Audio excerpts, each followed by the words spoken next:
Hello guys.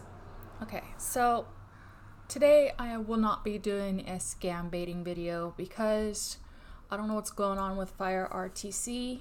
So I thought maybe I can do a background story about myself instead. The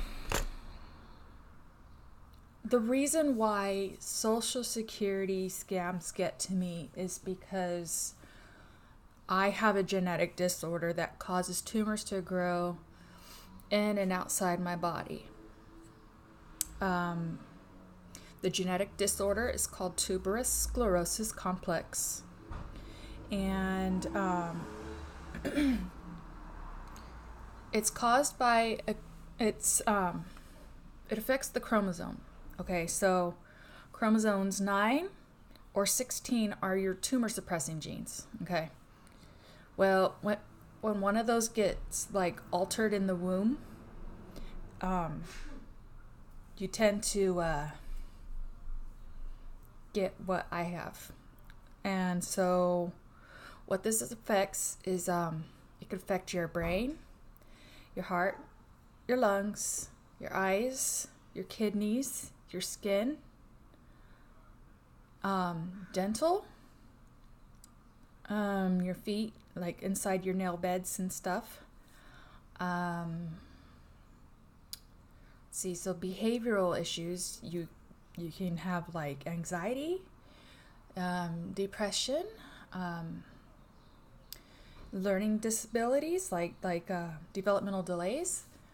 I started having seizures when I was 6 months of age, and so it knocked out some, it put me behind, it put me behind a few years.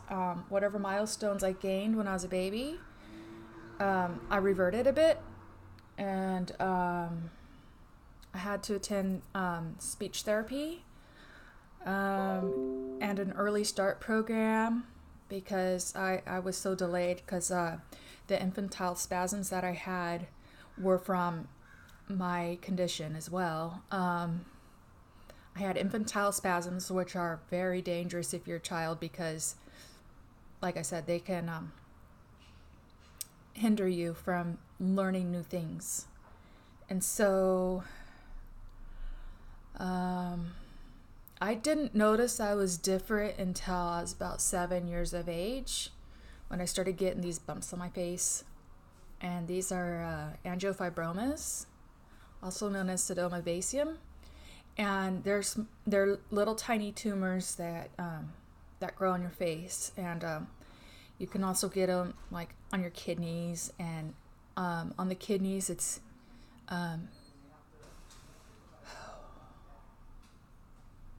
what's the term of it? Gosh, I forgot the term of it. I think it's angiomyolipomas. And those are on the kidneys.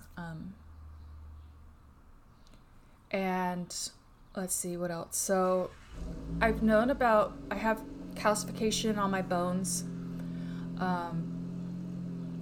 Let's see what else. So calcification on the bones, all throughout the spine. I have sorry, too much noise. I have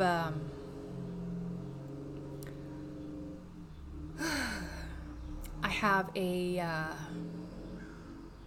bone spur on my sacrum, and my theory is that's why my tailbone is curved 73 degrees to the left. So it hurts whenever I'm sitting, getting up from sitting down. So, and this has been going on for 5 years now, as of 2 months ago. And so, let's see what else has been going on. Okay, so back in 2015, I believe, October 2015, I was diagnosed with the lung disease lymphangioliomyomatosis, and I've come to accept the fact that it is a progressive lung disease, and eventually the cysts that are going on my lungs are slowly going to invade the healthy lung tissue. That's going to cause me a harder time to breathe. And with treatments, there's the albuterol inhalers and stuff, if it's very mild, that's my stage now. Don't know how fast it's going to progress. Let's see. So later on is maybe Afinitor, which is and sirolimus. Those two medications are known as tumor shrinking drugs, but it's like a chemotherapy in a pill form. But they don't, there could be serious side effects. You're more susceptible to having infections and stuff like that because your immune system is not working correctly while being on those drugs. And if that doesn't work, oxygen therapy. Some people I know are already on oxygen therapy. I know this one girl, she's probably about 30 years old and is already on oxygen. Luckily I'm not, but I still walk to work, but it is very difficult. It's like a stress test every day when I walk. Bending down to pick up things, it's very difficult because I could feel the pressure in my chest, and it wasn't like that a few years ago.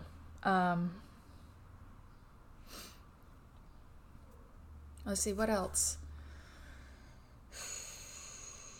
And then there's some people that have passed away from the lung disease. And you don't have to have tuberous sclerosis to have it. It could be a sporadic form of LAM for short. And some have died from it, awaiting, double lung transplant, or they would get the double lung transplant, and maybe they're rejecting the new lungs that they got despite being on the medications, and then they pass away that way. But there's another girl that I know of, and she had a double lung transplant, and she was doing good for a while, for about a good year, and then she's been rejecting these lungs. Her body's been rejecting these new lungs, and so now she's going to get a second double lung transplant. So even though, all these, these treatments, that are given to you, you're still not out of the woods no matter what. But I've come to terms with that, and of course it gives me anxiety, but you know what? It is what it is. So let's see. Let's move on to a less serious thing. Okay, so my toenails look horrible.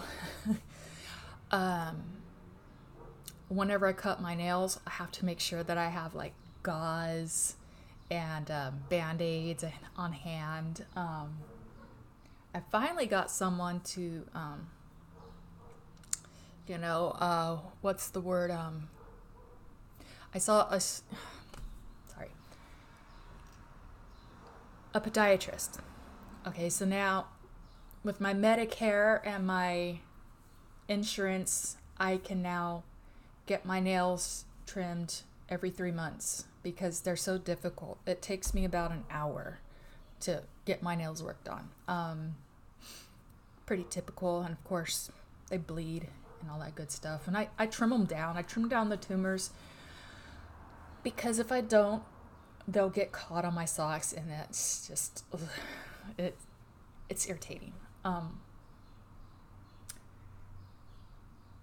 So I do have kidney disease. I don't know if it had to do with the numerous tumors on my kidneys, but or, you know, if it was uncontrolled high blood pressure for the longest time. But I think it might be both. Because if you have a kidney disease, it affects your blood pressure. And if you have, you know, high blood pressure, you can get kidney disease. So it's just, yeah. So as far as like when I was a little girl, my dream was to meet somebody that had the same thing I did. And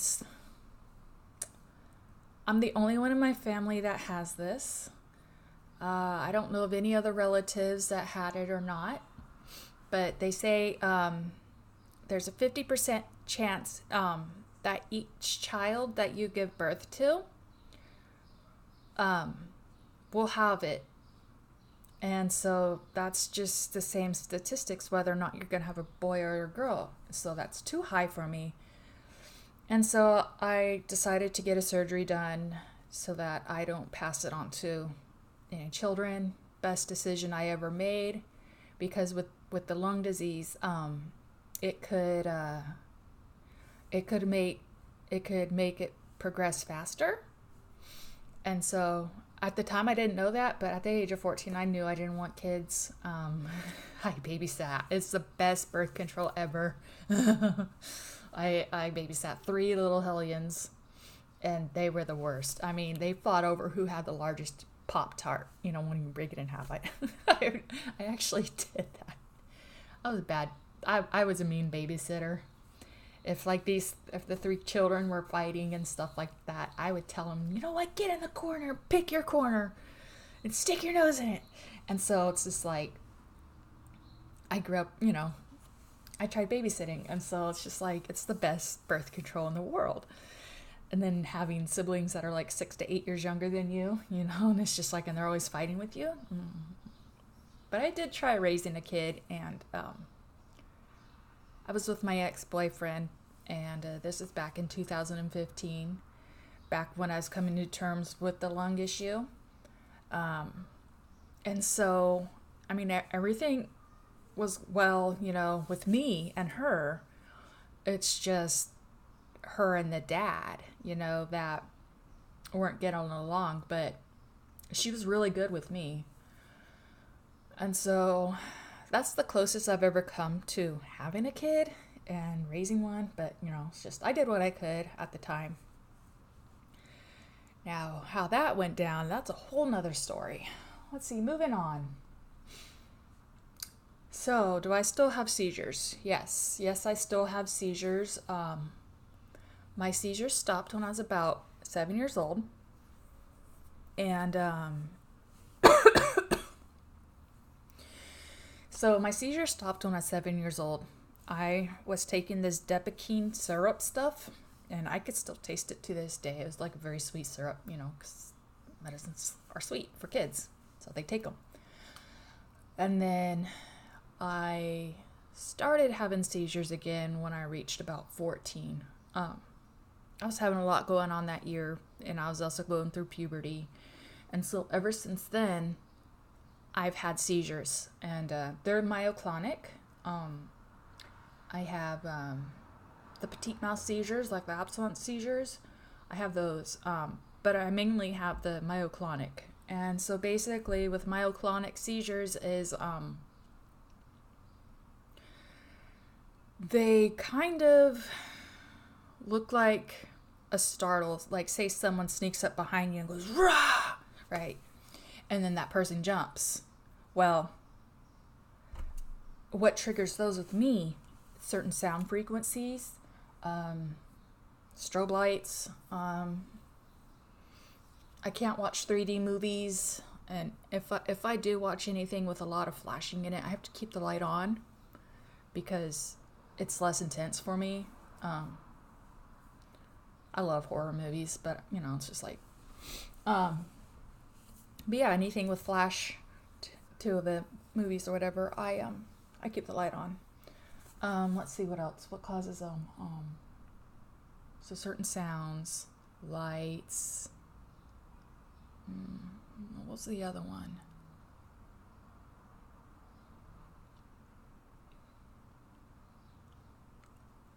motions. Again, 3Ds. But I don't have to watch, 3D movies to get them either. Like, if someone has, hand something to me, say like I'm at work, someone hands something to me, like in a fast motion, it can cause a seizure, it could cause me to jump.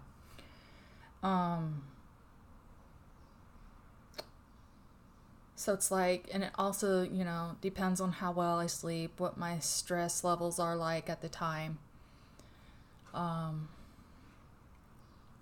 So yeah, that's why I am on disability, is mainly because of my seizures. And that's why I want to target the scammers who like to go after those with Social Security. And it pisses me off. Because, it's just like, I'm speaking for those that don't have a voice. TSC is like a spectrum. Okay? About 60% of, kids who are diagnosed with TSC have autism. And they say that TSC and autism are connected somehow. There are some... Yeah, I know this one family, on my, what's the word?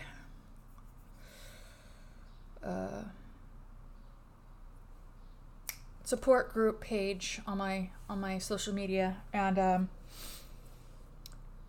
son's going through a lot. He's 17 years old, can't talk. He's far off worse than I am, and I feel so bad for the guy, It's just like he ain't gonna experience any girlfriends or have any friends not being able to go to friends' house, and just play video games or whatever, I mean, and his mom is about my age. But yeah, there's just some people that have it and have the mindset of infancy. And it's just like, I feel really bad for those who have it worse off than me. So I'm considered one of the fortunate ones that have TSC. There's some people that can carry the gene, but don't have the symptoms, which is like a mosaicism. And so it's the same, statistics, whether or not you're going to have a boy or a girl. It's the same, with TSC. About 2/3 of people that have TSC have children, and about 1/3 of them do not. And so, yeah, well, basically my background story of what's going on with that. And of course, when new symptoms arise,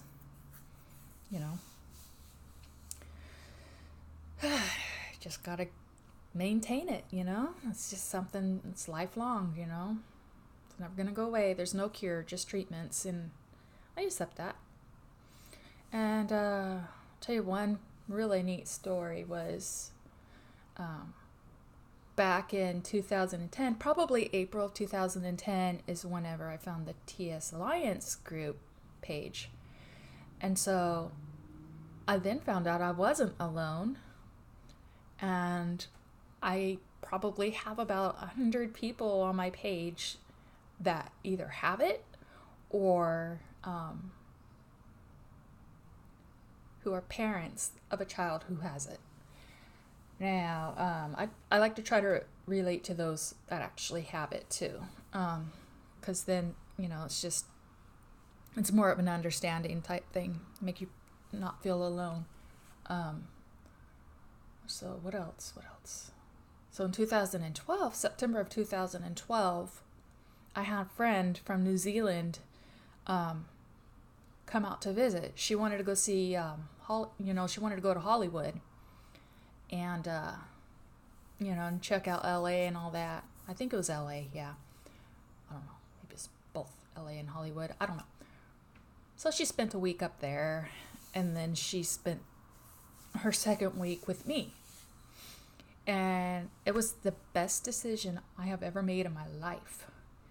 And what was even better was another TSC friend of mine from Utah came out to visit as well. So it was just like double the, oh my God. It was the most amazing thing, because it's just like, there's not that many people that have what I have that I know, 1 in 6,000 births. So it's just like, sometimes it's sporadic and other times it's just inherited by a parent. So let's see what else. I think that about does it. So yeah, that's what tuberous sclerosis is. It's just a tumor suppressing disorder. I know, I'm sorry I'm awkward. I've always been an awkward person, but at least I'm able to maintain a job and, have a boyfriend. Put these scammers, just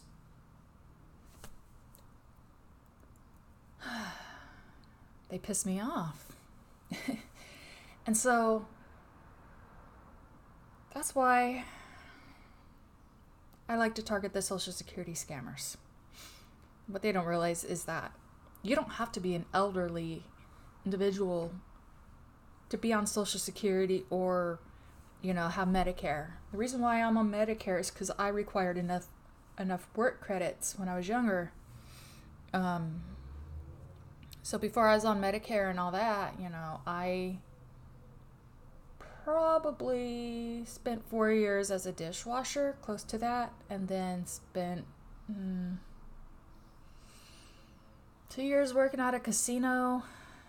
Then I was unemployed for another 2 years because I think my ex-husband caused me to lose my job by checking on me.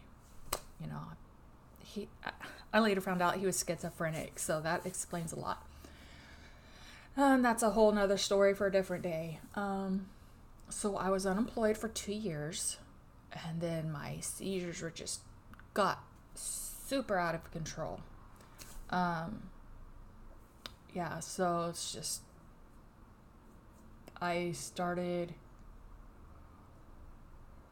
working at a day program for the disabled, and I was a client, and so I started probably October of 2008 all the way to May of 2014.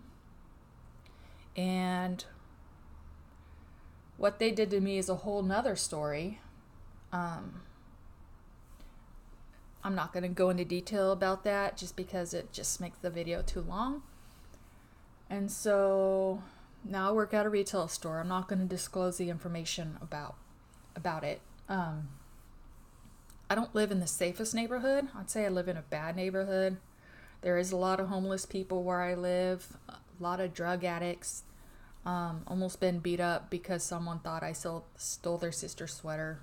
It's like, get the fuck away from me, And I've had people ask if I was married. One of the transients asked if I was married. I'm like, yep, even though I wasn't. And they're like, oh, God bless you. I'm like, mm-hmm. Let's see, what else? I've had some older gentlemen try to grab at me. I'm like, these were times I was walking to work. So I was walking to work one day, and this guy started coming toward me, and it was almost like he was gonna grab at my chest, and I yelled out, "Don't you fucking touch me!" And he recoiled back like, "What the fuck, are you fucking schizo?" I'm like, yeah I am. And so it's never a dull moment on my way to work, ever. You can never be too careful. I've witnessed this. There's a lot of racist people, and this lady, this white lady, she clearly must have been tweaking or whatever. She sure was given this other lady who had a darker skin complexion than she did. She called the cops on this lady. I don't know why. It's just like, I got on the bus one day and they were at it. I'm like, what the fuck, And so I spent like a good 10-15 minutes, just hearing this tweaker go on and on and on, just, I'm gonna call the cops on you. I'm gonna call the cops on you. And it's just like, she was the darker complexioned lady, went over to her and was gonna fight her. And I'm like, I got up and I'm like, dude, it's not worth it. I was saying this to the, lady with the darker skin complexion. I'm like, that's what she wants. She wants you to kick her ass so that you can get charged as a hate crime. And I'm like, she's really not worth it. You got a baby to take care of, and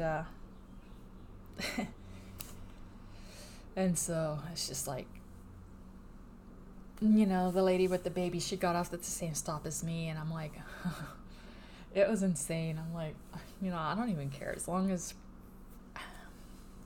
it's just crazy. I live in a crazy neighborhood. But anyway, that's about my background story as far as, what's going on with me. Yeah, I come from a family with my mom had 5 kids. I have 2 brothers, 2 sisters, and then myself. I don't have any step sisters or step brothers, no half brothers. My parents are still together, and today and age, that's very rare. So yeah, that's just basically what's going on. And I do live on my own. I work part-time, and I collect Social Security. I probably pay around $1,100 in rent. So let's see, $1,100 in rent. And so like probably about $160 in bills, roughly. Hold on a minute. In bills. That's not including groceries. So I probably put in like, about $400, like in between bills and food. So I probably spend about $1,500 a month just to live. And that's me being frugal.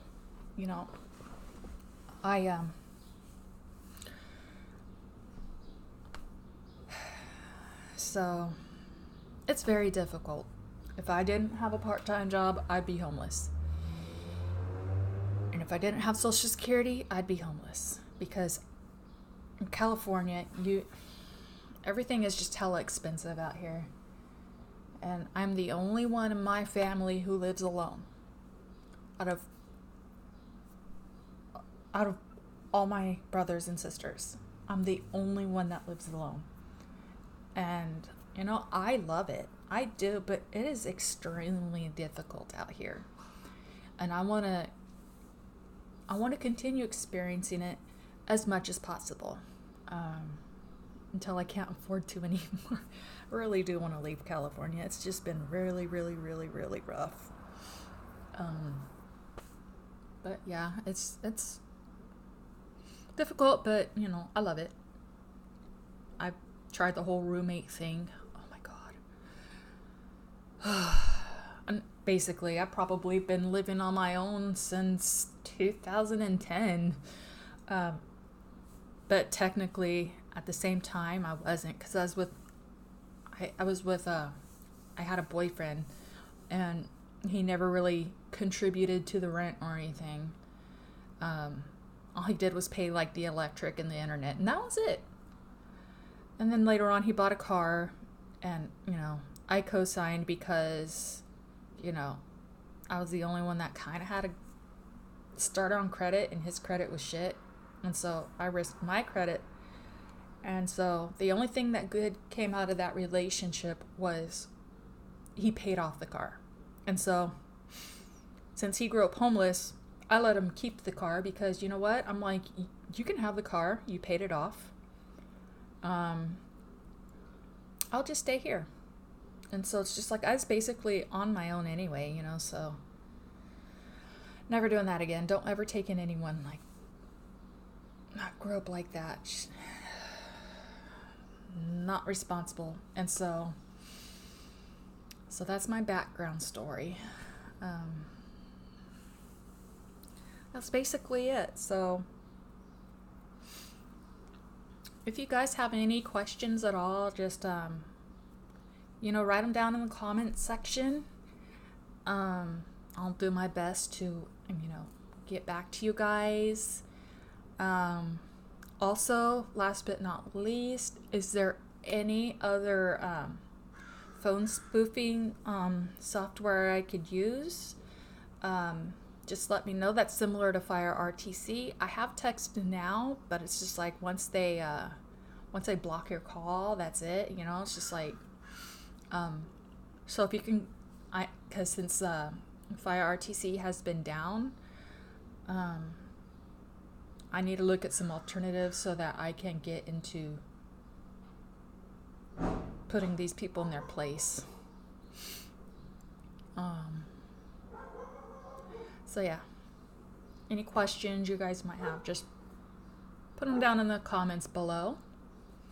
And please like and subscribe this video.